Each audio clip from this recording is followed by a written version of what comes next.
বরিশালে অগ্রণী হাউজিং এর এমডির অন্ডকোষ চেপে ধরে নির্যাতনের একটি ভিডিও সামাজিক যোগাযোগ মাধ্যমে ছড়িয়ে পড়েছে।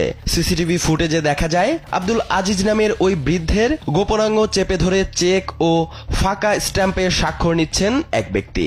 তার নাম মোস্তাফিজুর রহমান লিটু। এ সময় একটি ৭০ লাখ টাকার লিখিত ও আরেকটি ফাঁকা চেকে স্বাক্ষর আদায় করেন তিনি। পরে চেক ও স্ট্যাম্প হাতে নিয়ে ভুক্তভোগী আজিজের সঙ্গে ছবিও তোলেন। ঘটনা এখানেই থেমে থাকেনি। অগ্রণী হাউজিং এর এমডিকে জোর করে থানায় নিয়ে যান তিনি। মারধর সূত্রে শুরু তার একটা নতুন কৌশল হলো, সে আমার অন্ডকোষ এমনভাবে চেপে ধরছে আমার শ্বাসরোধ হয়ে যাওয়া, মারা যাওয়ার উপক্রম হয়েছে। এরপর আমাকে চেয়ার থেকে ফেলে দেয়, আমি নিচে ফেলাই, আমার বুকে পাড়া দিয়ে ধরে, গলা পাড়া দিয়ে ধরে। তারা হয়তো আমাকে বক করতো, সেই ভয় আমি ওখানে কিছু বলি নাই। পরে সালিশ পেনে থানা থেকে চলে আসার পরে আমি ৩-৪ দিন একেবারে বিমর্ষ অবস্থায় ছিলাম। ঘটনাটি ঘটে গেল মাসের ২৭ তারিখ। সন্ধ্যার কিছু সময় পর কয়েকজনকে সঙ্গে নিয়ে আজিজের অফিসে আসেন লিটু।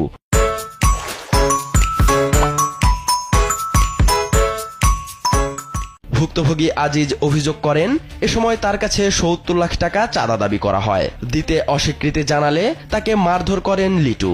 তার সঙ্গে থাকা অন্য সদস্যরা অফিসের পিয়নকে আটকে রাখেন। এক পর্যায়ে জোরপূর্বক চেক ও স্ট্যাম্পে স্বাক্ষর আদায় করা হয়। একটা চেক নিল ব্লাঙ্ক, আর একটা চেক নিল পরে লেখাইয়া ৭০ লক্ষ টাকা। এরপরে তার পকেট থেকে ২ সেট স্ট্যাম্প বের করলো। স্ট্যাম্প বের করে এক সেটে ৩ পাতা, ৬টা পাতায় আমার স্বাক্ষর নিল, আমার সিল নিল।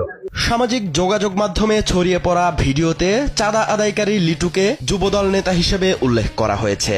তবে বিষয়টি সত্য নয় বলে দাবি করেছেন যুবদলের কেন্দ্রীয় কমিটির সহসভাপতি ও বরিশাল জেলার সাধারণ সম্পাদক HM তাসলিম উদ্দিন। এই ব্যক্তি কখনোই আমাদের যুবদলের সাথে সম্পৃক্ত ছিল না এবং ওয়ার্ড বলেন, জেলা বলেন, কোনো জায়গায় তার কখনোই তার কোনো উপস্থিতি ছিল না।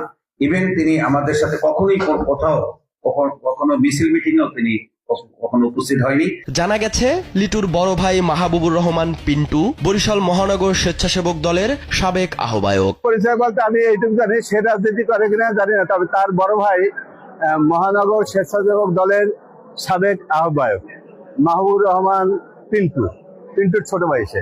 ওই ব্যাপারটাই সে দেখায়। নিজ অফিস কক্ষে লাঞ্ছিত হওয়ার ঘটনায় আদালতে মামলা করেছেন অগ্রণী হাউজিং এর এমডি আব্দুল আজিজ। মামলায় লিটুর সঙ্গে আরো 2 জনকে আসামি করা হয়েছে। সে বললো যে সালিশ যাই হোক, তুমি যেহেতু চেকতেছে স্টাফ নেছে, তুমি আগে মামলায় যাও। পরে আমি কোর্টে মামলা করি।